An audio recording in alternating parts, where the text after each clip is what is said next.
ارے منوا، کچھ سنا تم نے؟ کیا ہو گیا بھگوا؟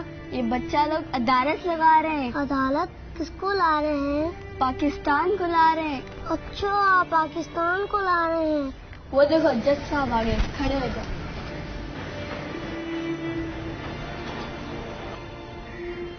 کارروائی کا آغاز کیا جائے۔ محترم جج صاحب، آپ کی عدالت میں آج اس 74 سال کے پاکستان کو بطور ملزم پیش کرنا چاہوں گا۔ اس پاکستان کا جرم یہ ہے کہ اس نے اپنی 22 کروڑ عوام کا جینا مشکل کر دیا ہے۔ عوام کے حالات بد سے بدترین ہوتے جا رہے ہیں۔ اس نے وعدہ کیا تھا کہ آزادی اور امن و انصاف دے گا، مگر جیسا ہم گورے انگریزوں کی غلامی میں تھے، آج بھی ویسی غلامی جھیلنی پڑ رہی ہے۔ افسوس کہ 74 سال میں ہمیں سب کچھ نہیں دے سکا، اس لیے میں چاہوں گا کہ معزز عدالت 22 کروڑ عوام کی تکلیف سنے اور فیصلہ دے۔ صاحب، کیا میں ملزم پاکستان کو بلا سکتا ہوں؟ ملزم کو پیش کیا جائے۔ ملزم پاکستان حاضر ہو۔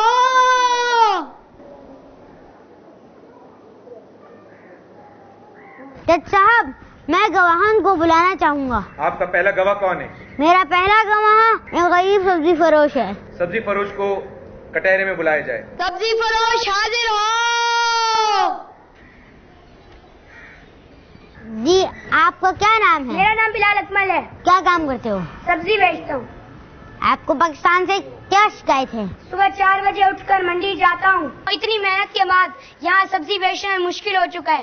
کبھی کوئی آتا ہے ٹھیلا الٹ دیتا ہے، کبھی کوئی بھتے لینے آ جاتا ہے، کبھی ہڑتال، کبھی لاک ڈاؤن، بس یہی ہوتا رہتا ہے۔ ہمارے بڑے پاکستان کو نعمت سمجھ کر آئے تھے، پر یہاں تو صرف امیروں کے مزے ہیں، غریب کا کوئی نہیں، غریب کا کوئی نہیں، کمزور کا کوئی نہیں۔ ظلم کا نظام ہے، نہ بجلی ہے، نہ پانی ہے، نہ صحت ہے، نہ تعلیم ہے، کچھ بھی تو نہیں دے رہا ہمیں یہ پاکستان۔ کہاں جائیں؟ کون غریب کی سنے گا؟ کون ہی ظلم؟ جی آپ جج صاحب، سنیے آپ نے اس غریب کی داستان۔ اب میں پیشہ ور مشہور ڈاکٹر کو بلانا چاہوں گا۔ اجازت ہے، ڈاکٹر کو پیش کیا جائے۔ ڈاکٹر صاحب حاضر ہو۔ جج صاحب، میں جو کہوں گا سچ کہوں گا، سچ کے سوا کچھ نہیں کہوں گا۔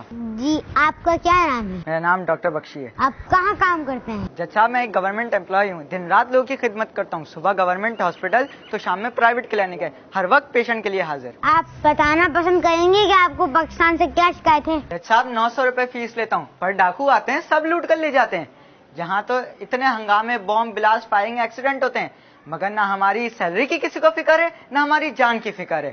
میں تو تنگ آ گیا ہوں، گھر جاؤ تو گیس بجلی کا نام و نشان نہیں ملتا، بجلی کے بغیر کیسے کام کر رہے؟ ہماری تنخواہ پروموشن کی تو کسی کو فکر ہی نہیں ہوتی۔ کینیڈا جانے کا پلان کر رہا ہوں، اس ظلم کے نظام میں اب نہیں گزارا کر سکتا۔ ٹھیک ہے، اب آپ جا سکتے ہیں۔ جج صاحب، سب بدحال ہیں، رو رہے ہیں، عوام کا بڑا حصہ ہمارا نوجوان ہے۔ اب میں پاکستان کے مستقبل یعنی طالب علم کو بلانا چاہوں گا کہ آپ بھی اس کی تکلیف جان سکیں۔ اجازت ہے، طالب علم کو پیش کیا جائے۔ طالب علم حاضر ہو۔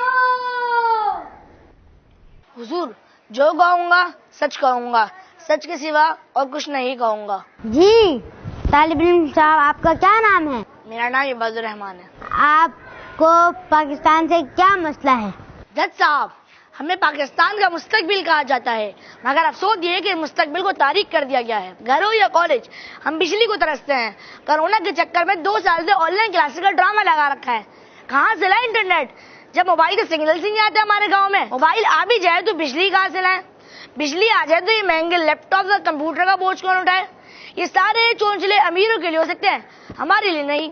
کوئی ایک نظام تعلیم ہی نہیں، ایک طرف گرامر اسکول تو دوسری طرف کالے پیلے اسکول۔ نصاب بناتے ہیں تو امریکہ کی مرضی کا بناتے ہیں، اس کے بعد کہیں کوئی نوکری ہی نہیں ملتی۔ زبردستی امتحان پر امتحان لیے جاتے ہیں اور ملنے والی ڈگری کوئی وقت ہی نہیں ہوتی۔ کیا ہم بھی کسی اور ملک چلے جائیں؟ بتائیے کہ مستقبل کیا کرے گا؟ اب آپ جا سکتے ہیں۔ جج صاحب، دیکھا آپ نے کہ ایک طالب علم بھی کتنا پریشان ہے اس پاکستان میں۔ یہ ہے عوام کے حالات۔ اب میں ایک عام آدمی کو بلانا چاہوں گا کہ اسے کیا مسئلہ ہے۔ اجازت ہے، عام آدمی کو بلایا جائے۔ عام آدمی حاضر ہو۔ بھائی، ہم تو جو بھی کہتے ہیں سچ ہی کہتے ہیں۔ جی صدیقی صاحب، اپنا پورا نام بتائیے عدالت میں۔ میرا نام طاہر احمد صدیقی ہے۔ آپ کب سے یہاں کے شہری ہیں؟ بھائی کبھی گنا نہیں ہے،